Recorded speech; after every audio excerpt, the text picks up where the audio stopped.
Graça e paz, irmãos. Uma saudação da igreja primitiva. Sempre falava graça e paz. As duas posições nossas por causa de Jesus Cristo. Amém? Amanhã, às 7 horas, eu vou ser operado desse olho, por cataratas. Eu já fui a esse olho, ficou maravilhoso. Não preciso mais usar óculos para visão assim. Estou vendo todos vocês muito bem. Parece uma casa cheia de brasileiros. Amém. Hoje à noite, eu quero que me acompanhem numa viagem espacial pela Bíblia em 3 etapas. Vamos fazer essa viagem em 3 mensagens. Hoje à noite, uma, e segunda a terceira, mais no futuro, se Deus permitir. Amém? A proposta dessas viagens, irmãos, é para nos ajudar a entender melhor a grande revelação de Deus e seu plano de salvação, assim como se desenvolve na Bíblia. Falando da Bíblia, 2 coisas.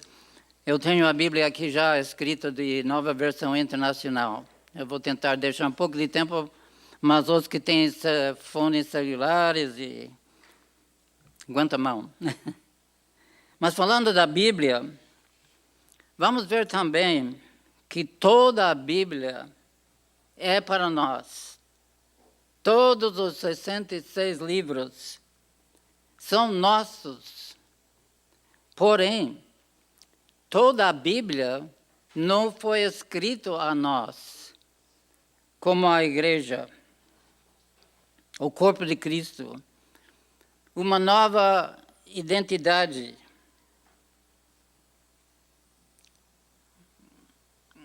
Quer dizer, podemos e devemos aproveitar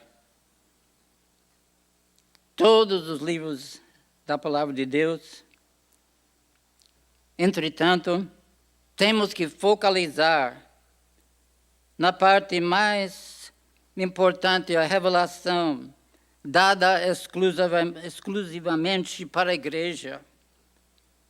Pois bem, vamos entender mais do que eu falo agora nas próximas mensagens.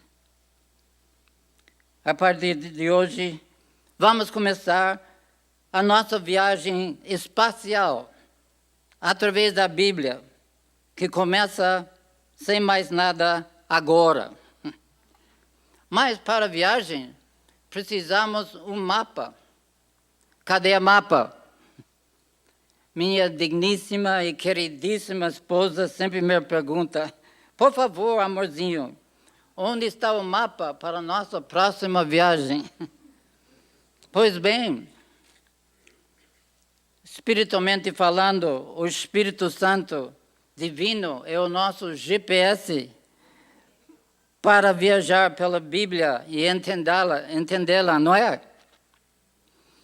Hoje vamos encontrar o nosso mapa em 1 Coríntios 10, 32. Primeiro epístola a Coríntios 10, 32. A Bíblia diz, não se tornem motivo de tropeço, nem para os judeus, nem para os gentios, nem para a igreja de Deus. Basicamente, Paulo aqui estava falando, sempre temos que ver qualquer parte da Bíblia no seu contexto, para ver o que está ao redor desse versículo. Não podemos chegar como os cultos falsos, cortando com tesouras um versículo, assim, separando. A Bíblia é uma só. Então, esse versículo, basicamente, Paulo estava exigindo aos corintianos que não ofendam esses três povos nos seus procedimentos de comida e costumes, abusando sua nova liberdade ao custo da consciência desses três povos. Paulo queria que eles tivessem muito cuidado. Mas aqui, como em várias outras partes da Bíblia, vários versículos têm dupla referência. E neste versículo chegamos a entender também como Deus enxerga a humanidade. Deus não enxerga norte-americanos, nem tampouco brasileiros, mesmo que fala Deus é um brasileiro. Mas Deus enxerga a toda a humanidade nesses três sentidos. Gentios, vamos começar com gentios, judeus e a Igreja de Deus. Esses são as três entidades que Deus enxerga, com que Ele trata.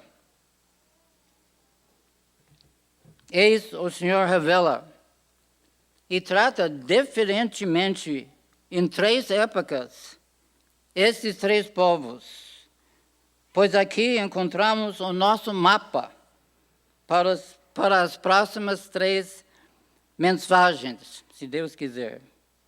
Nessa ordem, como eu falei, gentios, judeus e a Igreja de Deus, que somos nós.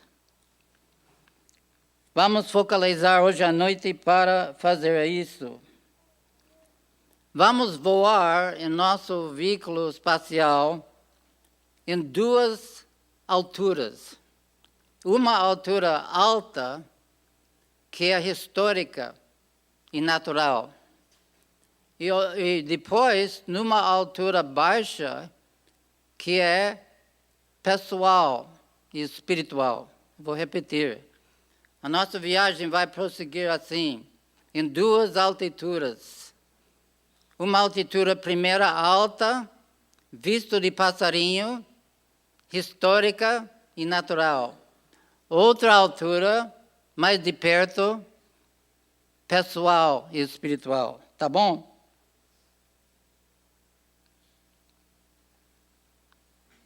E também dentro do nosso veículo espacial, existe, felizmente, um time machine, uma máquina de tempo.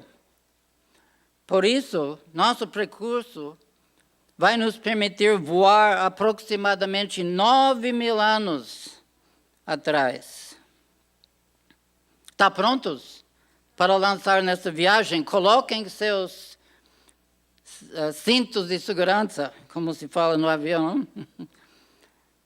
Ao viajar pelo tempo, temos que lembrar que em todas as épocas havia uma maneira única, em todas as épocas, para entrar num relacionamento com Deus e ser salvo. Qual é? Era somente por arrependimento e plena confiança, quer dizer, uma verdadeira fé na revelação natural e espiritual. Pois é, Deus dava diferentemente em cada época essa revelação. E o pessoal de cada época vai ser salva segundo crer na revelação que Deus dá.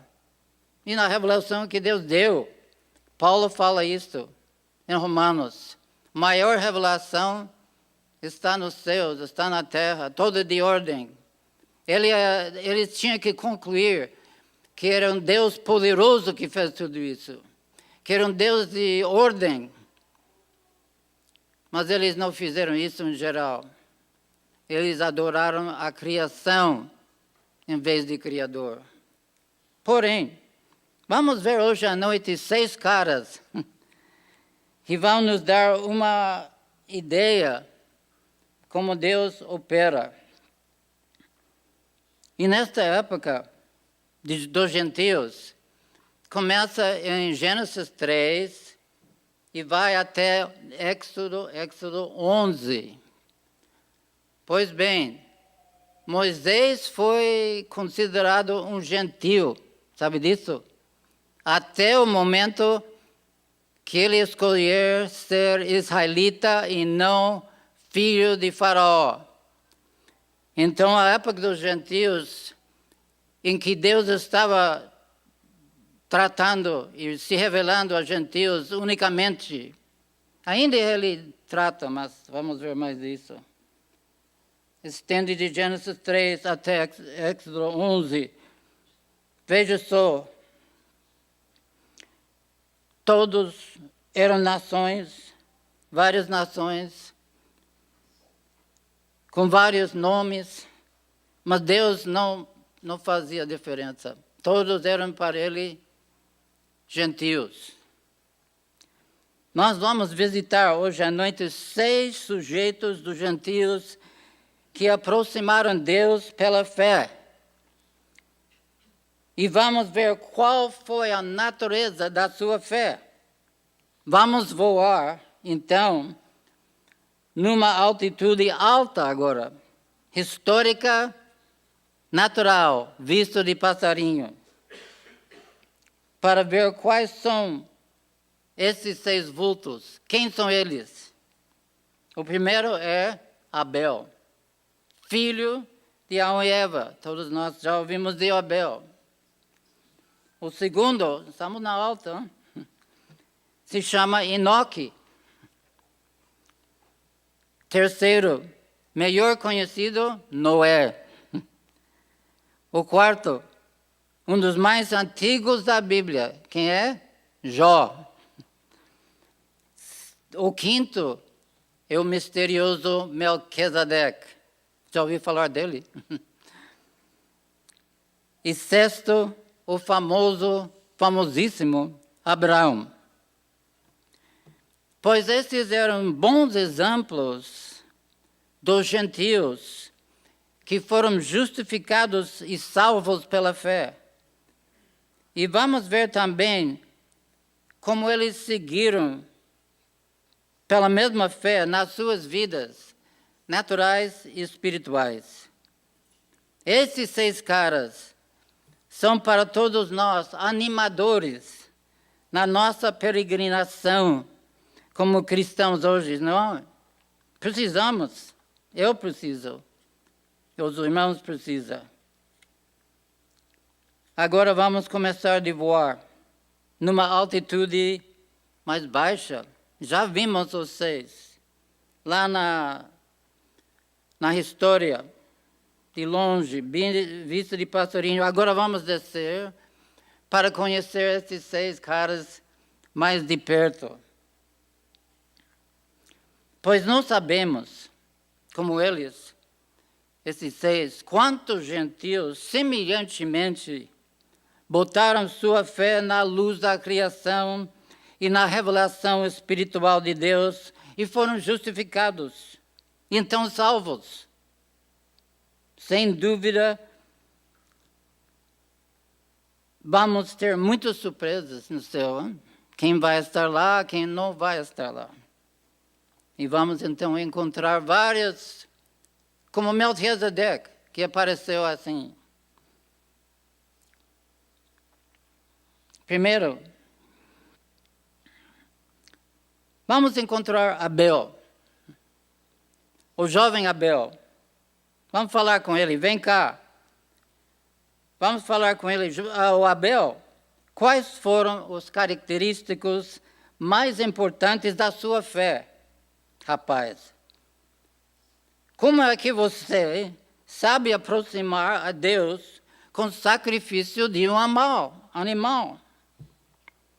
Abel nos responde assim: desde criança, eu ouvi falar da minha mãe e meu pai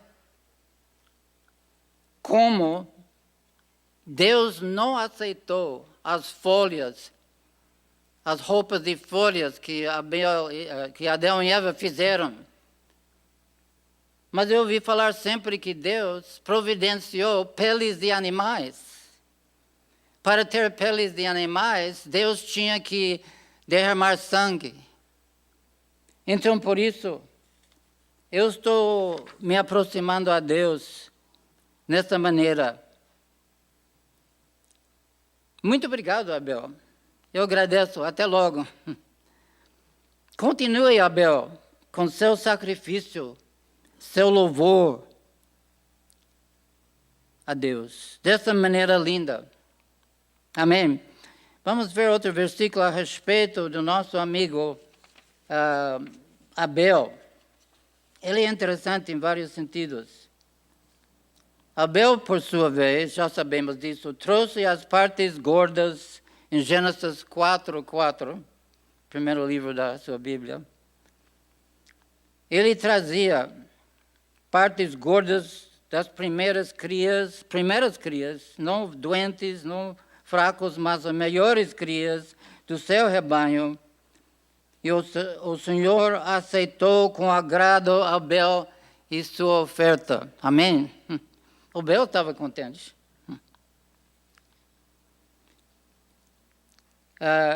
Nesse sentido, nós vamos ver a fé de Abel. Abel ficou famoso até o ponto que Jesus mesmo falou dele. Em Mateus 23:35. Mateus 23:35, da palavra do nosso Senhor Jesus Cristo. Ele falou: e assim sobre vocês recairá todo o sangue justo derramado na terra, desde o sangue de Abel, o justo. Jesus chamou Abel o justo. Abel ficou justo, não porque ele trazia um sacrifício, mas ele ficou justo pela fé que ele tinha em Deus, que seu sacrifício seria aceito. Amém?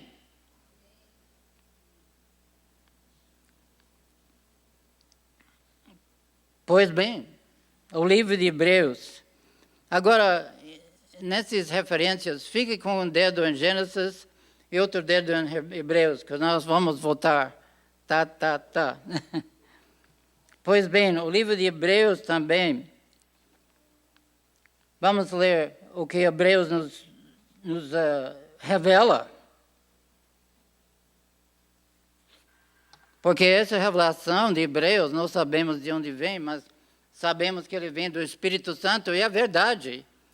E ele nos dá muito mais informação sobre esses heróis da fé. E ele fala assim: pela fé, Abel ofereceu a Deus, esses Hebreus 11:4, gente, um sacrifício superior ao Caim. Pela fé, ele foi reconhecido como justo quando Deus aprovou suas ofertas. Agora, essa é a parte interessante da vida de Abel. Embora seja morto, por meio de fé, ele ainda fala. Ainda seja morto, Abel ainda fala. Pois bem, eu não sei como vocês, mas para mim, eu gostaria que a minha fé seja, ainda falando depois da minha partida desta planeta, e que será que sua fé será falado, lembrado aos seus filhos, netos e quem sabe bisnetos. Hein? Eu quero imitar Abel para ter uma fé que não é escondida, mas uma fé que humildemente todos podem ver. Amém? Deus aceitou com agrado Abel e sua oferta. Pois é, a oferta foi boa, correta, Mas o coração de Abel agradava a Deus em 3 maneiras. Deus queria sacrifício de sangue para cobrir pecado.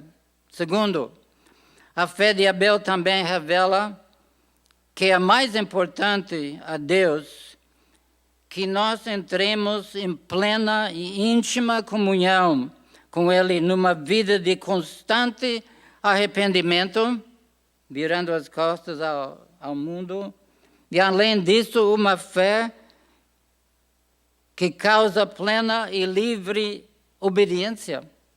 Uma fé que causa plena e livre obediência. Nós não servimos a Deus porque Deus falou, você tem que fazer isso, aquilo, porque está escrito e nada mais. Não, essa é a lei. Não estamos andando mais por base da lei de Moisés. Estamos numa nova época. E Abel, ele entendeu um pouco disso de antemão. E terceiro, então a fé de Abel falava tanto aos seus descendentes como a nós hoje. A sua fé é marcada, né? Nós estamos lembrando dele hoje, no século 21. E também eu espero que minha fé e sua fé também possa continuar falando através de muitos anos. Amém? Logo, segundo, cara, encontramos alguém muito interessante que se chama Enoque. Enoque. Vamos ler sobre ele em Gênesis 5, 24.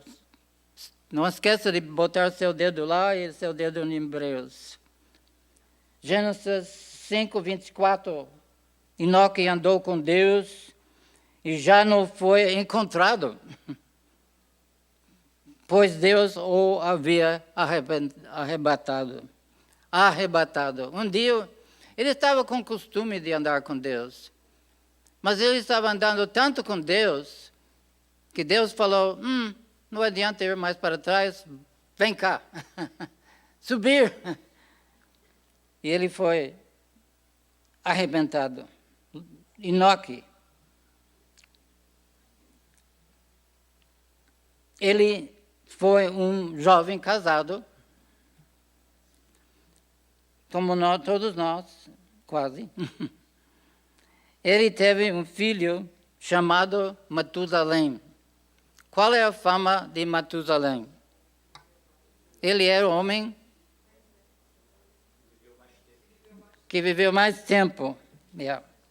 Enoque era o pai dele.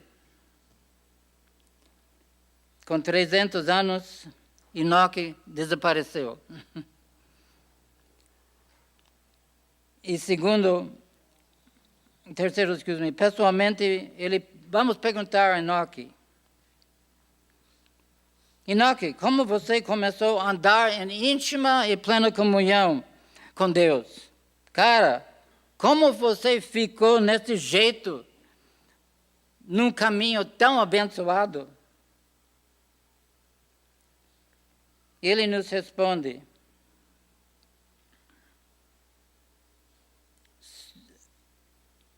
eu ouvi falar do meu tataravô Adão, como ele e Eva andavam com Deus no jardim, antes de cair numa comunhão tão doce e íntima. Eu gostei disso. Eu ouvi falar como tradição. Quem sabe diretamente de Adão e Eva, porque Adão e Eva viveram muitos anos. Quem sabe Enoque era criança.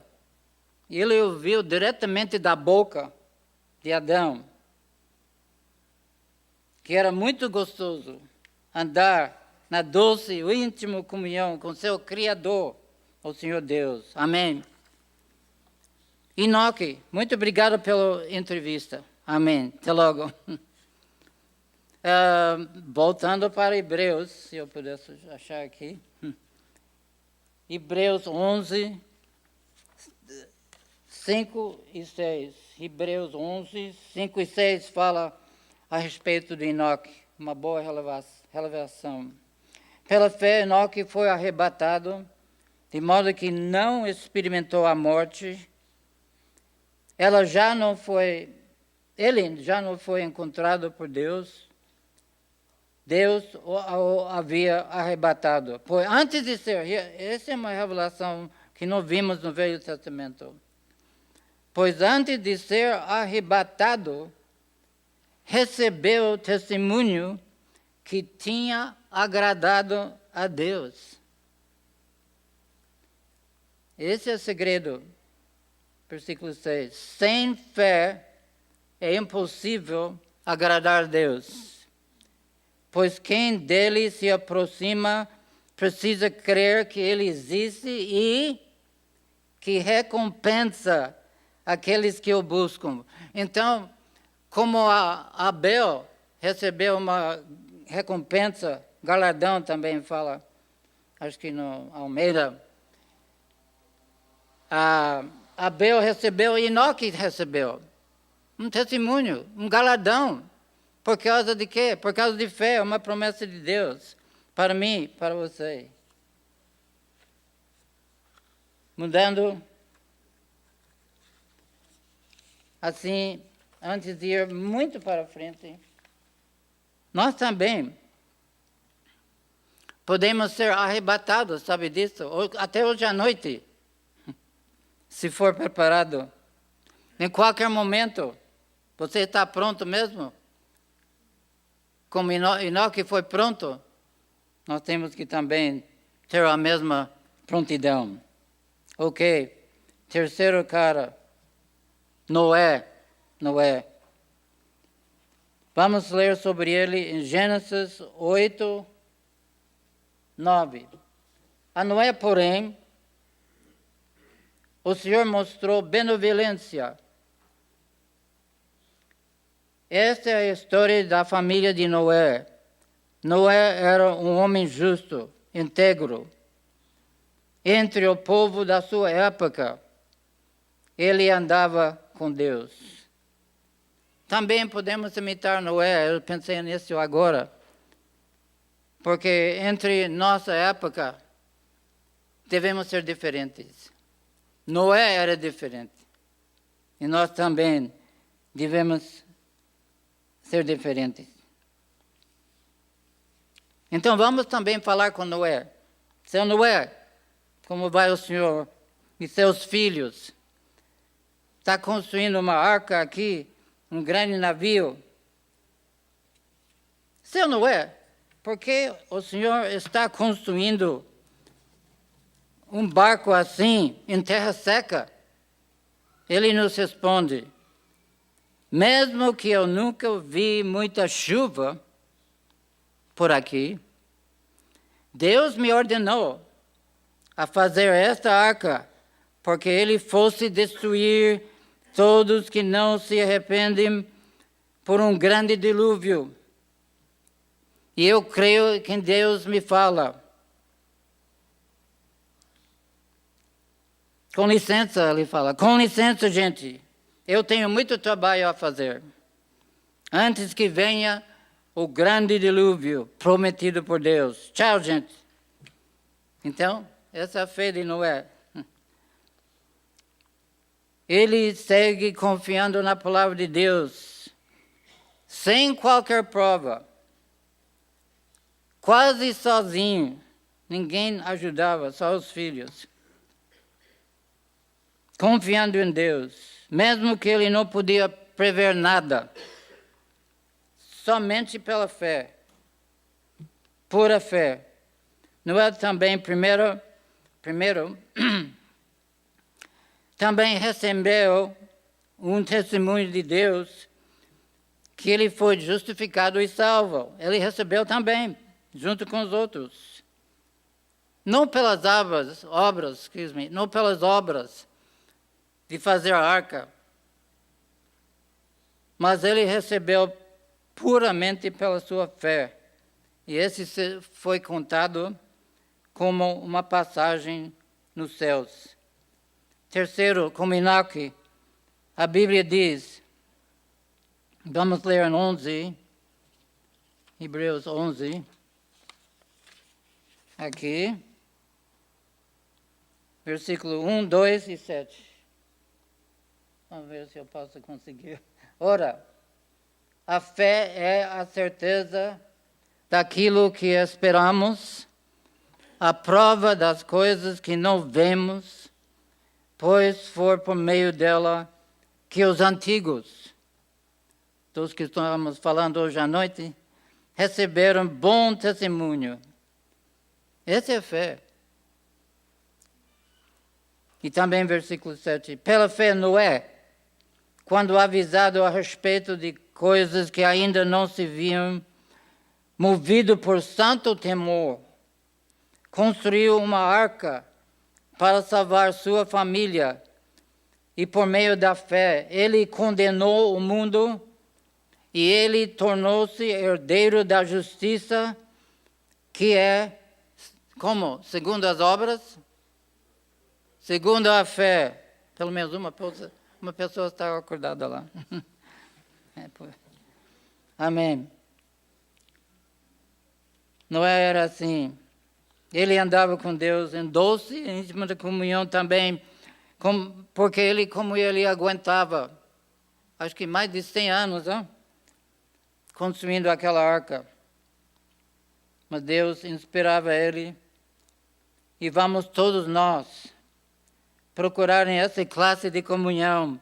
Vamos todos nós buscar nosso Senhor Jesus Cristo através do Espírito Santo e desfrutar diariamente um doce e íntimo comunhão como filhos de Deus. Amém? O quarto, Jó. Jó escreveu o livro mais antigo da Bíblia, sabe disso?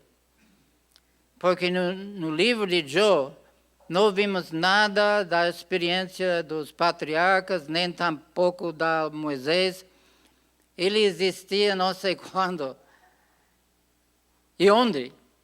Ele é um gentio, assim. Mas ele teve uma experiência profunda na sua vida. Vimos a fé dele em Jó 1:1. Jó 1:1. Na terra de Uz, não sabemos era isso, vivia um homem chamado Jó. Era um homem íntegro e justo. Temia a Deus e evitava o mal. Evidentemente, a fé dele era de tal maneira que não era não somente de cabeça, mas era dia a dia, evitando qualquer mal que estava ao seu alcance. A fé de Jó passava e aguentava todos os problemas super graves que nossas nem chegam perto dele. As provações ele aguentava e severo sofrimento. Tudo isso, e o que aconteceu? Saiu vitorioso. Vamos ouvir o grito da fé de Jó, em Jó 19, 25 e 27. Jó 19, 25 a 27. Ele falou um grito de fé.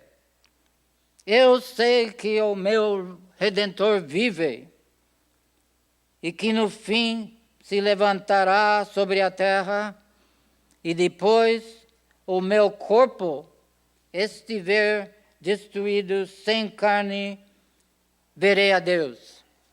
Então ele tinha muito boa doutrina. Ele sabia que o Redentor seria vivo e que o Redentor ia ressuscitar Jó. Ele falou disso. Ele tinha tanto fé que ele falou que um dia eu vou ver Deus. Eu vou ver Deus. O impossível na carne, mas ele falou sem carne, com o corpo glorificado. Vamos falar um pouco com Jó. Boa tarde, Jó. Como vai? Não vou muito bem. Estou sofrendo muito.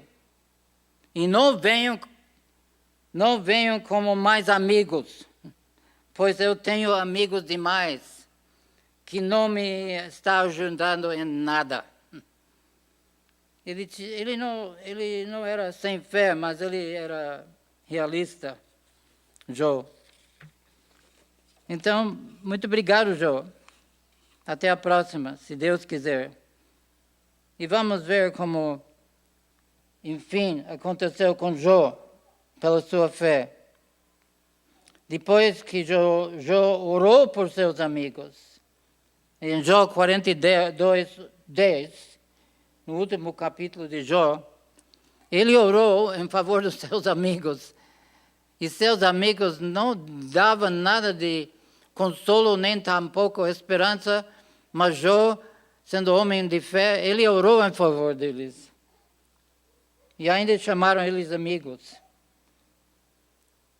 O Senhor o tornou novamente próspero e lhe deu em dobro tudo o que tinha antes.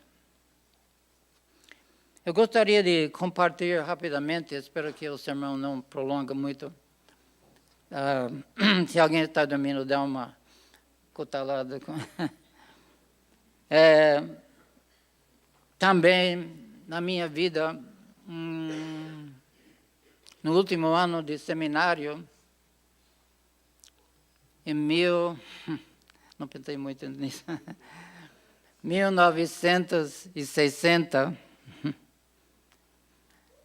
nasceu, eu já tinha 3 filhas vivas, não, 2 naquela época, 2 filhas vivas, perfeitas. Mas nasceu na minha casa um filho. Foi mais ou menos de emergência, mas logo percebemos que ele não era normal. Meu filho não era normal. E logo percebemos com os médicos que ele tinha paralisia cerebral. Severo paralisia cerebral. Pois bem, ele era meu filho amado. Meu filho, meu único filho. E isso foi antes de ir ao Brasil. E nós, não como muitos, que naquele ponto ia largar ele num tipo de auxílio, coisa assim.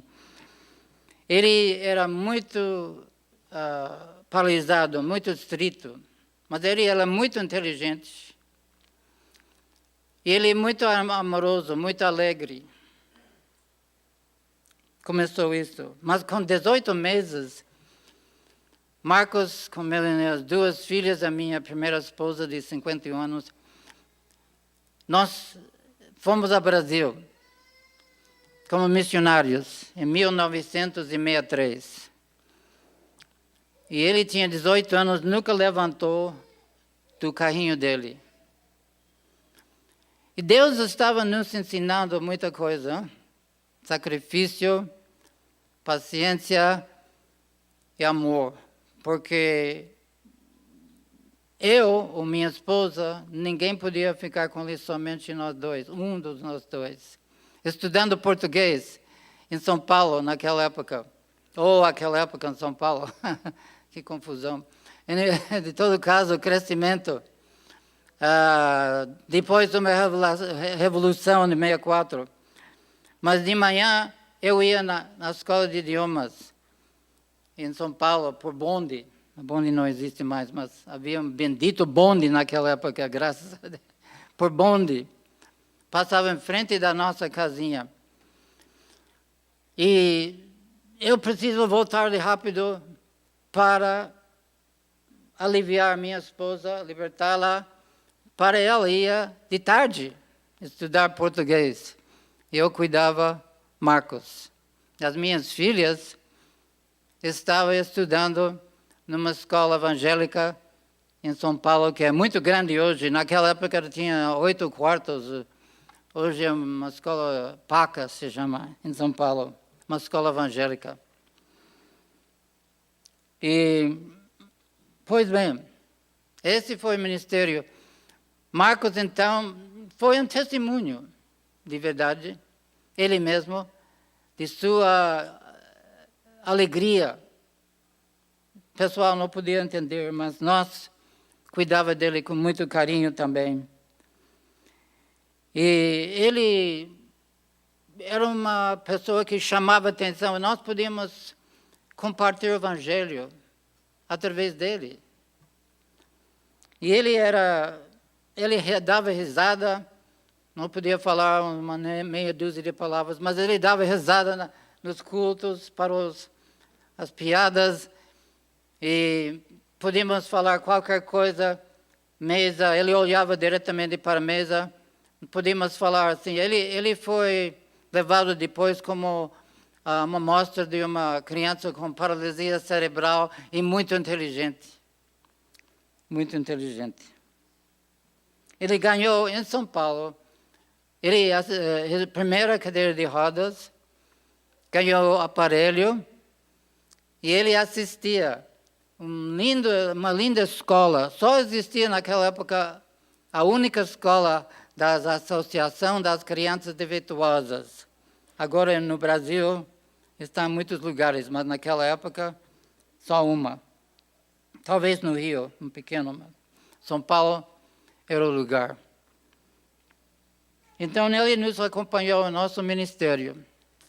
Mas para fazer um pouco mais curto, ele chegou nos Estados Unidos na volta, depois de 4 anos e meio. Ele estranhava. Ele não sabia o que era Estados Unidos, porque ele chegou no Brasil com 18 meses. Ele durou o tempo para ele se acostumar aqui. Mas, enfim, um dia, com 20 anos, Deus o chamou para os céus. E ele está lá, nos esperando, alegre, pulando, falando, orando a Deus e louvando a Deus. Amém? Deus nos ensina coisas assim em nossas vidas, mesmo que sejam duras. Aguenta a mão, paciência. Espero que Romanos 8:28 funcione. Todas as coisas contribuem pelo bem daqueles que amam a Deus. Amém? Amém. Ok, temos 2 mais caras aqui. Melquisedeque. Vamos ler sobre ele em Gênesis 14. Ele aparece. Cadê a Melquisedeque? Ok. Então, Melquisedeque, Gênesis 14, versículo 18 a 20. Então, Melquisedeque, rei de Salém e sacerdote do Deus Altíssimo, trouxe pão e vinho. Santa Ceia pré-histórica. Não sabemos por quê. Não tinha algo de instruções para fazer isso, mas Deus deu. E ele abençoou Abraão, dizendo: bendita seja Abraão, pelo Deus Altíssimo, Criador dos céus e da terra. A revelação dele foi isso. E bendita seja o Deus Altíssimo, que entregou seus inimigos nas suas mãos. E que, de repente, o que aconteceu? Ninguém falou nada a Abraão. Abraão lhe deu o dízimo de tudo. Porque Abraão acabou de ganhar uma grande vitória. E ele tinha muita coisa que ele ganhou. Ele deu ao Melquisedeque o dízimo, disse. Primeira menção do dízimo na Bíblia. A fé dele era uma fé misteriosa. É misteriosa porque não sabemos a origem dele. Nada. Como ele podia progredir de tal maneira de ser rei da paz e sacerdote do Deus Altíssimo, de tal maneira para receber dízimos. Misteriosa a fé dele, mas existia. E ele é, novamente, um bom exemplo de muitos, provavelmente, reconheceram o único verdadeiro Deus da criação e colocaram sua fé em Deus e foram salvos, que não são mencionados na Bíblia, mas eram verdadeiros crentes em Deus e vamos encontrá-los. Vamos falar com eles por 10.000 anos, entendendo como eles chegaram à fé naquela época, sem nada, sem a revelação escrita que nós temos. Mas eles não tinham, só tinham a revelação de criação e dentro deles também. Pois bem, finalizando, entre estes 6 caras da fé, heróis, nós temos um agora que é o nosso parente. Sabe disso? Quem é? Esse é o 6º. Abraão. Acho que eu vi Abraão. Vamos ver, enfim, a fé de Abraão. Abraão nasceu numa cidade que chamava Ur. Por muitos anos, amigos e descrentes da Bíblia falaram que Ur não existe, a Bíblia está errada. Mas ultimamente, faz pouco tempo, um grande arqueologista descobriu a cidade inteira de Ur. E era uma cidade muito idólatra. E Abraão se encontrou fé naquela cidade. E Deus sabia disso. Não sabemos como, mas Deus chamou Abraão em Gênesis 12:1. Ele viu em Abraão uma pessoa chave na história de salvação.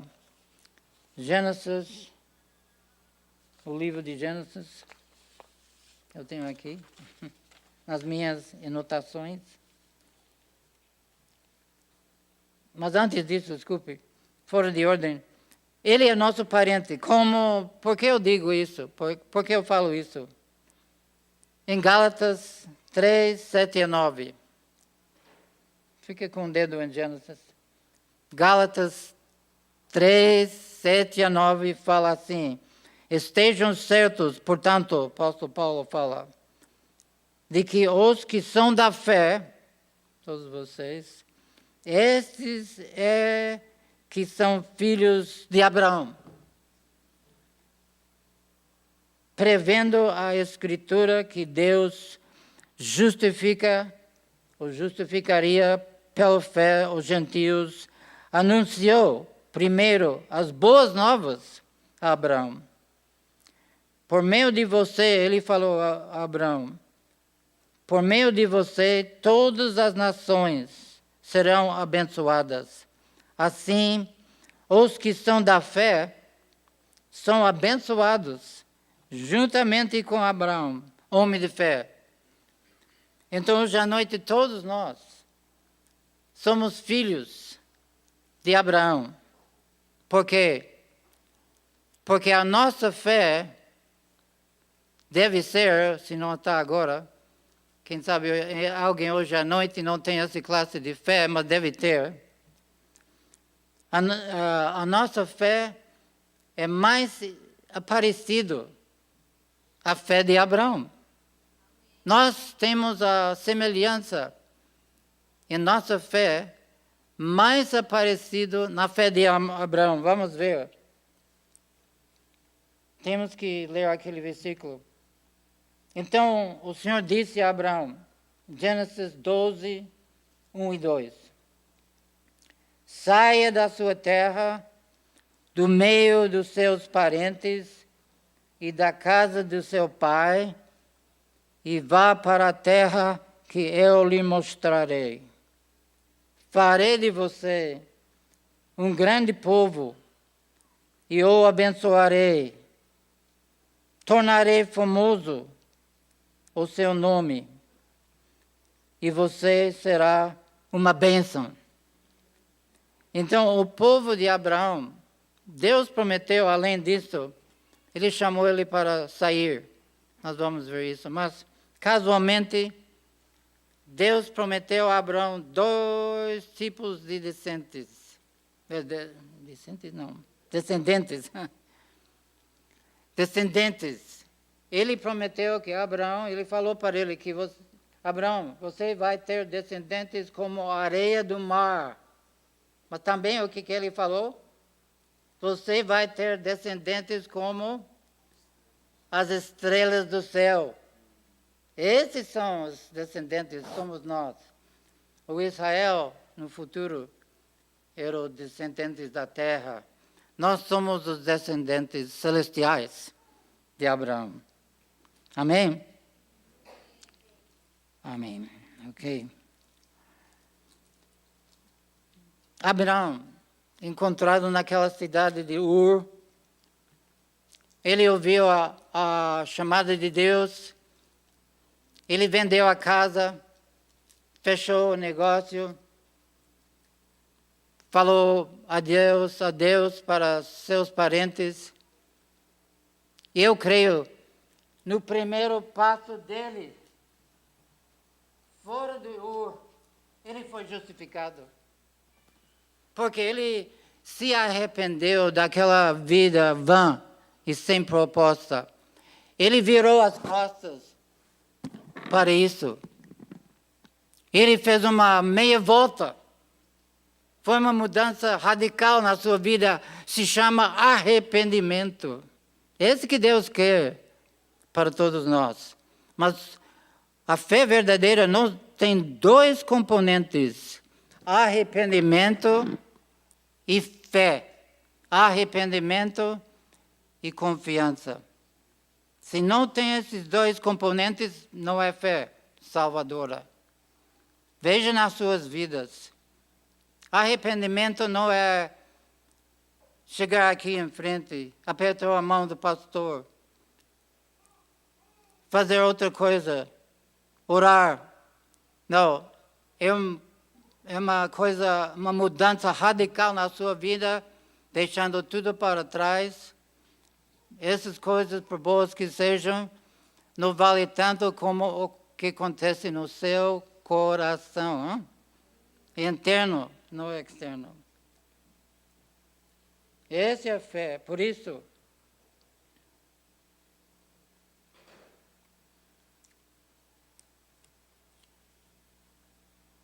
então, Abraão continuou. E quando ele fez aquele primeiro passo, o que aconteceu? Deus fez alguma coisa maravilhosa para ele. Em Gênesis. Espera aí. Eu vou achar daqui a pouco. Gênesis 15, 6 e 7. O que aconteceu quando Abraão fez o nome dele foi mudado, hein? Foi Abraão, depois, mais tarde foi Abraão. Então, Abraão, em Gênesis 15, 6 e 7, Abraão creu no Senhor, naquele passo, e isto foi acreditado como justiça. Aqui é uma palavra bancária. Foi depositado na conta espiritual de Abraão a plena justiça de Deus. Não porque ele andou assim no deserto, com dificuldade, chegando numa terra que ninguém conhecia. Não, foi por sua fé. No primeiro passo, foi um passo de fé. Você já fez esse passo de fé na sua vida em direção a Jesus Cristo? Se você já tem feito isso, você é completamente perfeito nos olhos de Deus. Amém? Nós temos a salvação que Abraão experimentou. Hoje à noite, afinal, Deus deu uma palavra única para os gentios e para nós aqui hoje à noite, que nós somos membros assim da família de Deus, pois Deus te enxerga como um gentio, fora da família de Deus. Pois para todos que não fazem parte da igreja de Deus, tem somente uma palavra, essa é a palavra final. Você vai dizer amém. O que Paulo fala, está aqui por algum lugar.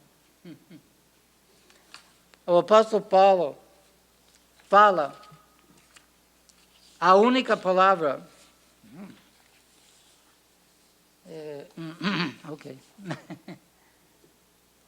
Está escondido aqui. Algum lugar. A única palavra, se eu pudesse achar, em Atos 17, 30 e 31. Eu não tenho exato aqui, mas ele fala que havia épocas, o apóstolo Paulo estava num circuito encercado com gentios filósofos, gentios como estes aqui, que não conhecem a Deus. Ele falou que no passado Deus deixou algumas coisas correr, mas nesse momento para frente, Deus exige o quê? Arrependimento e fé. Essa é a única palavra que Deus tem para os gentios hoje. Não tem mais nada. A única coisa que eles podem fazer para chegar a Deus é arrepender dos seus pecados e confiar completamente em Jesus Cristo, seu único e suficiente Salvador. E se houver alguém aqui hoje à noite, eu aconselho, depois de meus 65 anos de seguir a Cristo, vale a pena, rapaz, vale a pena. Faça a sua decisão agora, porque não sabemos o que vai acontecer amanhã. Muito obrigado pela sua preciosíssima atenção, pastor. A palavra é sua. Muito obrigado.